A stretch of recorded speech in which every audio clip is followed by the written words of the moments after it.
بسم اللہ الرحمن الرحیم۔ جو قرآن کے سلسلے میں ہم نے PIL سپریم کورٹ میں داخل کی ہے، اس کے بعد سے تمام مولوی حضرات اہل سنت ہو یا شیعوں کے مولانا ہو، وہ مسلسل ہمارے سلسلے میں کمنٹس دھرنے پر نشر اور ہم سے اپنی پرانی دشمنی نکالنے میں آمادہ ہے۔ میں صرف ان سے یہی کہنا چاہوں گا، خصوصی طور پہ اپنے شیعہ علماء کرام سے، کہ قرآن مجید کے سلسلے میں جتنا بھی آپ تقریروں میں بیان کرتے ہیں اپنے عقیدے کے حساب سے، اور قرآن مجید کے سلسلے میں جتنا بھی لکھا ہوا ہے بخاری میں، ہم نے سپریم کورٹ میں جو یاچکا ڈالی ہے، PIL ڈالی ہے، اس میں سپریم کورٹ میں ہم نے بخاری کو کوٹ کرتے ہوئے وہ تمام چیزیں لکھی ہیں جو اعتراض کے قابل ہے۔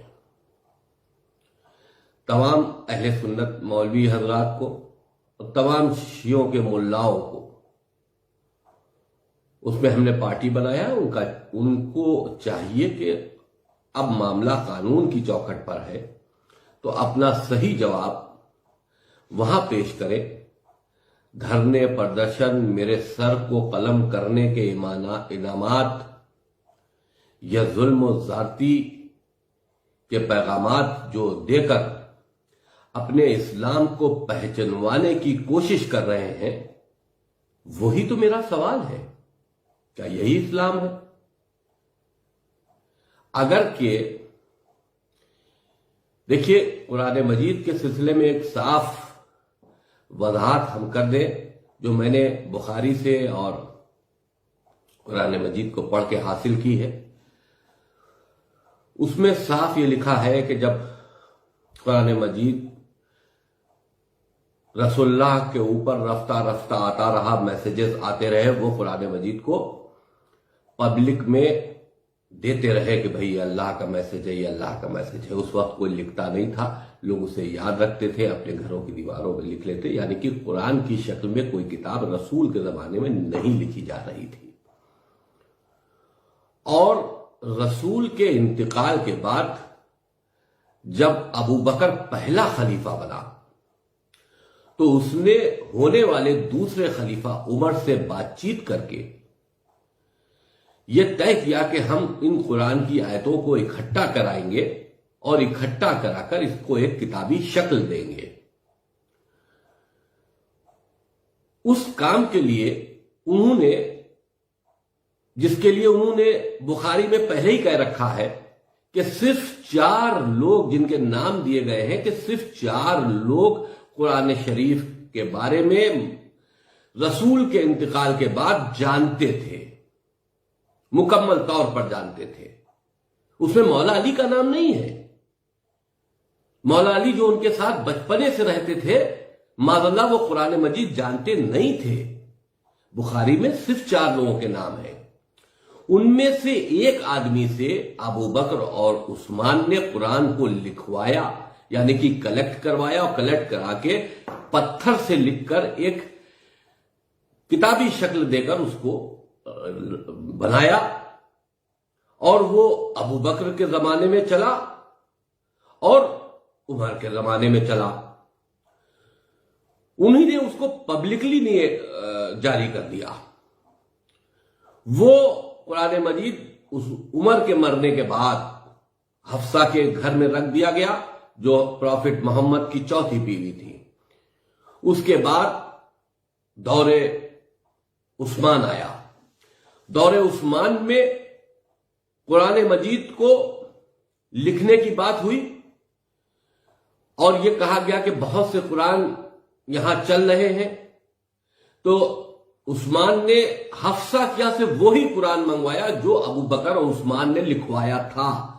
منگوایا اور منگوا کر اس کی 4 جلد کروائی، کاپیاں کروائی، اور وہ حفصہ کا قرآن مجید حفصہ کو واپس کر دیا۔ اور ان چاروں قرآن مجید کو رائج کر دیا اور یہ کہہ دیا کہ اس کے علاوہ کوئی دوسرا قرآن مجید نہیں ہے، جس کے پاس ہے وہ جلا دے. یعنی کہ قرآن مجید کو جلانے کا حکم دینے والا تیسرا خلیفہ عثمان تھا. اور کتابی شکل میں جو لوگ اس وقت بھرم پیدا کر رہے ہیں کہ اللہ کی طرف سے کتابی شکل میں قرآن آیا اور اعتراض ہو رہا، نہیں، کتابی شکل میں آیا ہوتا تو کوئی اعتراض نہیں کرتا، چاہے اس میں کچھ بھی لکھا ہوتا. رسول آیتیں بیان کرتے گئے، اس کے بعد آیتوں کو اکٹھا بعد میں رسول کے مرنے کے بعد میں آیتوں کو اکٹھا کیا گیا اور ان کو جمع کر کے ایک کتابی شکل دی گئی. اب جمع کرنے والے کون تھے؟ کیا وہ آل رسول تھے؟ نہیں، صحابیوں میں سے تھے. آل رسول حضرت علی علیہ السلام جب اپنا قرآن عمر کے دربار میں، ابو بکر کے دربار میں لے کے گئے، جب قرآن ڈھونڈا جا رہا تھا تو انہوں نے اس قرآن کو منع کر دیا کہ ہم کو حضرت علی کا قرآن نہیں چاہیے. ہم نے تمام مجلسوں میں یہ سنا ہے کہ جو قرآن حضرت علی دینے گئے تھے، جو خلیفاؤں نے وہ قرآن نہیں لیا، وہ قرآن اب جب ہمارے امام کا ظہور ہوگا تو ان کے ہاتھ میں ہوگا. اگر کہ وہ قرآن جو امام علی کا ہے اور وہ آخری جو ہمارے امام ہیں ان کے ہاتھ میں ہوگا اور وہ ظہور کریں گے، تو یعنی کہ کچھ نہ کچھ تو اس قرآن میں غلط ہے، تبھی تو وہ صحیح قرآن لائیں گے. یا تو یہ عقیدہ غلط ہے، اور اگر عقیدہ صحیح ہے تو پھر یہ قرآن غلط ہے. قرآن کو لکھنے والے 3 خلیفہ اور پبلش کرنے والے 3 خلیفہ اور اس پہ قرآن کی مہر لگانے والے 3 خلیفہ، اور ان تینوں خلیفاؤں نے اس قرآن مجید کو جاری کیا. اب کہا جاتا ہے کہ ٹھیک ہے، کتاب عثمانی جس کو ہم قرآن مجید بھی کہتے ہیں، اس کو کتاب عثمانی بھی کہتے ہیں کیونکہ عثمان نے اس کو جاری کیا تھا. اگر کہ کہا یہ جاتا ہے کہ رسول کے بعد یہ سب واقعہ ہوا ہے، تو آل رسول نے کبھی بھی اس پر کوئی نکتہ چنتی نہیں کی، اس پر کوئی آبجیکشنز نہیں کیے. تو ہم کون ہوتے ہیں اس پہ آبجیکشنز کرنے والے؟ بہت سی ایسی مصلحتیں تھیں مولا علی کے زمانے میں جس کو مصلحتاً انہوں نے اس پر خاموشی اختیار کی. اگر کہ جو عثمان نے قرآن جاری کیا تھا، اگر کہ اس قرآن کو رائج کر دیا جاتا، جاری کر دیا گیا تھا، اس کو حضرت علی روک دیتے اور جو ان کے پاس قرآن تھا اس کو جاری کرتے، تو اسلام میں 2 قرآن ہو جاتے. سمجھداری کا فیصلہ کرتے ہوئے حضرت علی نے اپنے حق کو مارتے ہوئے ان خلیفاؤں کے قرآن کو پر کوئی آپتی نہیں کی اور اسی کو قرآن مان لیا. ہم یہ نہیں کہہ رہے کہ مکمل قرآن غلط ہے. ان کی کچھ آیتیں کیونکہ یہ سیدھے نہیں آئی ہیں، رسول نے لکھی بھی نہیں ہے، رسول کے خاندان سے لی بھی نہیں گئی ہے، یہ خلیفاؤں نے لکھوائی ہیں. تو اگر اس میں کوئی شک کی گنجائش ہو رہی ہو تو ہم اس پر شک کر کے ہم اس پر بات کر سکتے ہیں، کیونکہ یہ خلیفاؤں کی لکھی ہوئی کتاب ہے. ہم معاذ اللہ رسول سے سوال نہیں کر سکتے، لیکن ہم ان خلیفاؤں سے سوال ضرور کر سکتے ہیں. اگر کہ یہ بات کہی جائے کہ آل رسول نے اس بات کو کبھی خود توجہ نہیں دی یا کبھی خود اس پر اعتراض نہیں کیا، تو میں تمام شیعہ مولویوں، تمام شیعہ حضرات سے پوچھنا چاہتا ہوں کہ اعتراض تو انہی نے خلیفاؤں پہ بھی نہیں کیا تھا. پہلے خلیفہ چن کے آ گئے، رسول کی میت پڑی رہی، اس میں شرکت نہیں کی اور چناؤ کر کے چن لیے گئے. دوسرے خلیفہ بھی بن گئے، تیسرے خلیفہ بھی بنا لیے گئے، چوتھے نمبر پر حضرت علی کا نام لایا گیا. انہوں نے چوتھا نمبر قبول کیا، جبکہ ان کو پہلا خلیفہ رسول ڈکلیئر کر کے گئے تھے، لیکن ان کے ساتھ ناانصافی ہوئی، لیکن انہوں نے اعتراض نہیں کیا۔ تو پھر ہم لوگوں کو چاہیے کہ پہلے ہم تینوں خلیفاؤں کو مانیں، پھر چوتھے خلیفہ حضرت علی کو مانیں، اور پھر پہلے امام حسن سے شروع کریں، دوسرے امام ہم امام حسین کو مانیں، پہلے خلیفاؤں کو مانیں، کیونکہ ہمارے اماموں نے کبھی ان پر اعتراض نہیں کیا، تو ہم کو بھی ماننا چاہیے۔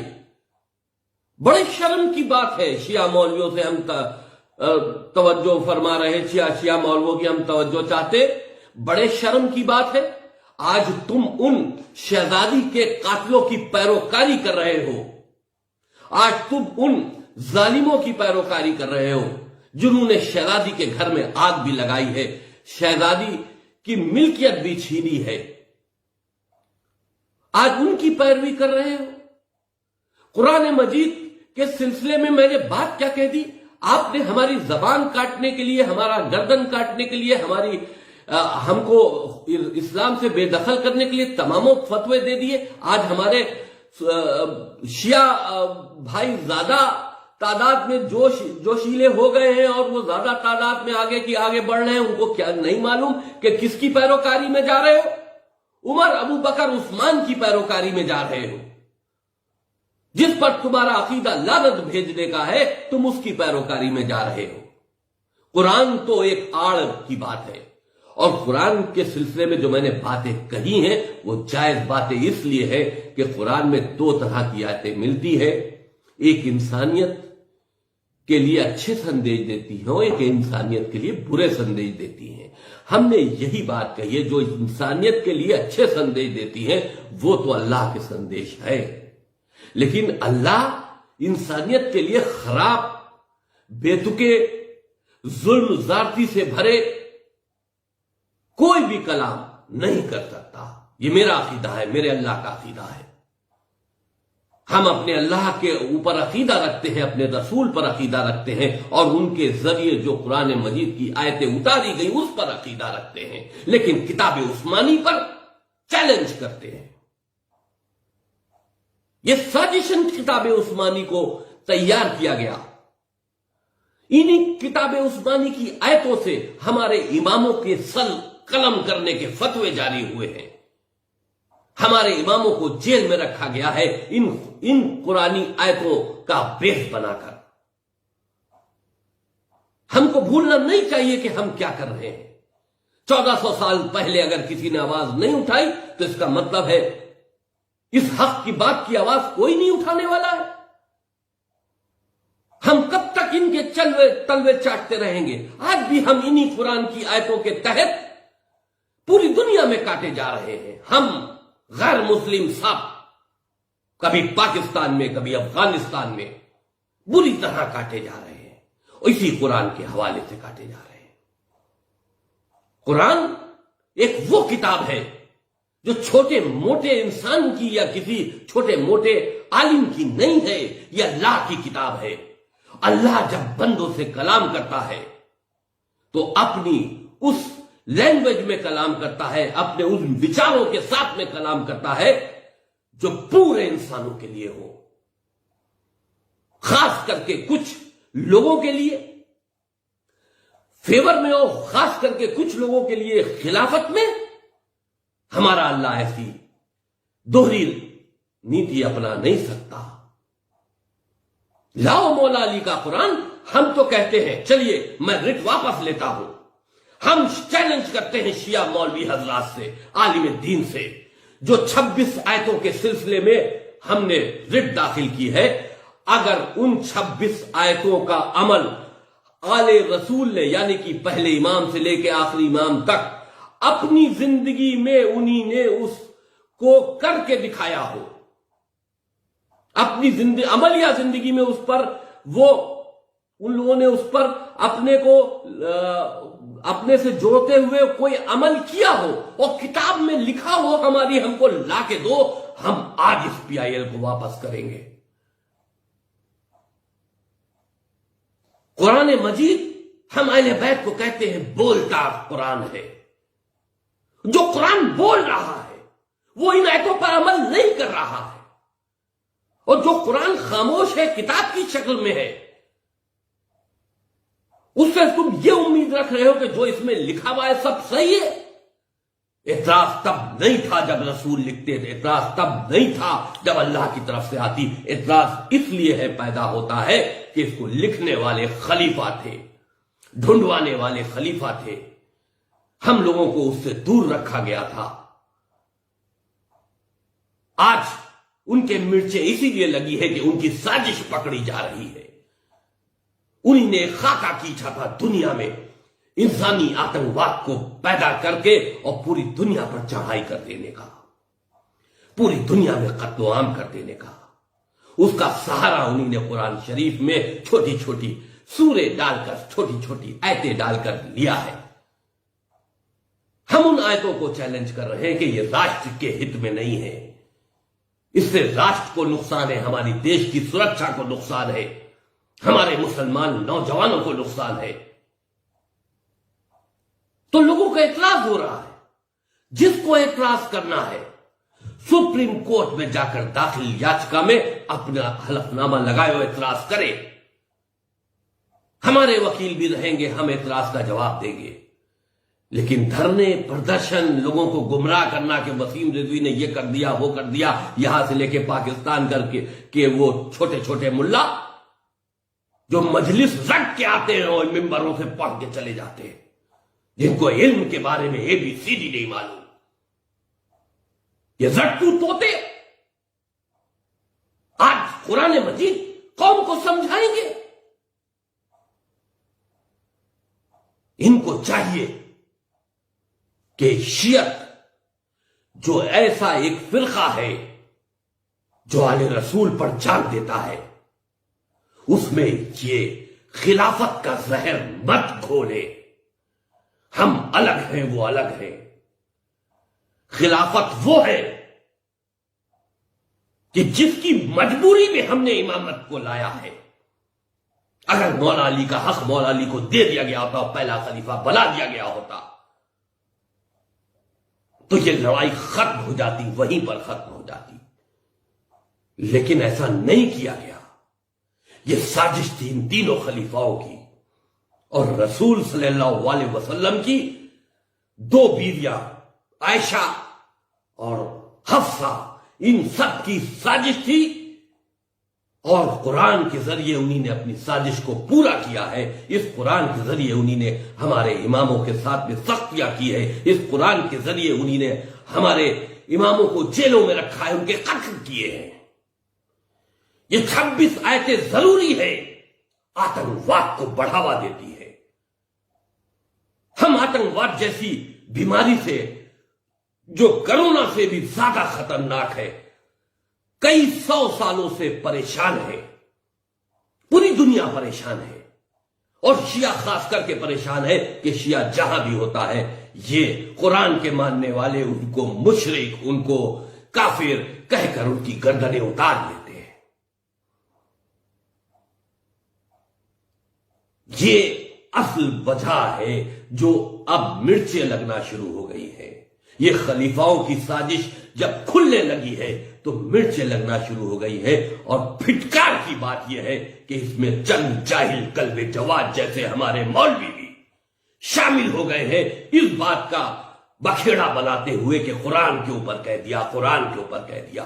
قرآن کے اوپر نہیں، ان 3 خلیفاؤں کی سازش کے اوپر ہم نے ریسرچ کی ہے اور سازش میں یہ طے پایا کہ قرآن کو بیس بنا کر آتنکواد کو دنیا میں پھیلانے کے لیے یہ سازش کی گئی تھی، جو آج تک جس وقت کی دنیا تک اپنے وجود میں ہے اور پوری دنیا میں اسلامی آتنکواد چڑھ کر بول رہا ہے.